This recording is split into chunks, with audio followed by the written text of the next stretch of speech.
numbers of people and actually political prisoners, but also one of the largest number of refugees going into Turkey being journalists, it's very problematic because you now have a huge brain drain in Iran. There already was a brain drain, but now all the journalists are leaving. In effect, there is not that much independent media, formal independent media to cover what is happening in Iran today.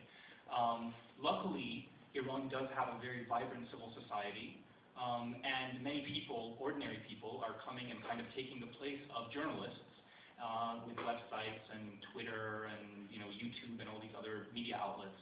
And we have them to be very thankful for. But at the same time, because of the situation on the ground, it's very difficult to actually confirm many of the reports coming out. So it makes the job of human rights monitors, like Human Rights Watch, like Amnesty International, much more difficult. The security situation in Iran, particularly with people who used to be able to talk to the media very regularly, is extremely bad now. And I'll give you an example of a very prominent lawyer. You may have heard of Nasrin Sotoudeh, who is a very well-known lawyer in Iran. She actually represented Arash Rahmanipour, who was one of the two who has been executed supposedly in connection with Green Movement activities in the past several weeks. Now, in reality, Arash Rahmanipour was not at all a part of the Green Movement. He had been picked up before the demonstrations. Yet he was executed by the Islamic Republic.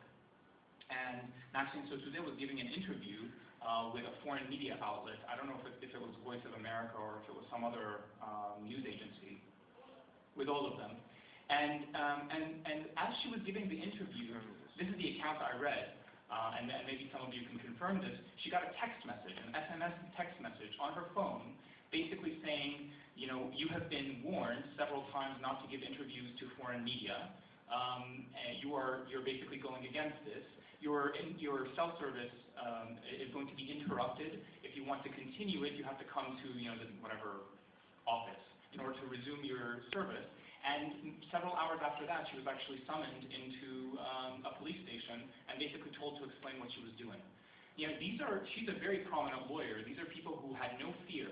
When other human rights activists, when Kurdish activists, when Baluch activists wouldn't dare talk to foreign media outlets, the Mostafa'is, the Abdul Fattah Soltanis, the Nasrin Sotoudehs of the world were continuing to give interviews because they could.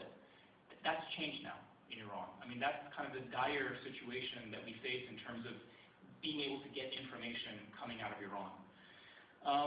As far as human rights violations, I mean, you guys are all familiar with the types of violations that are occurring, but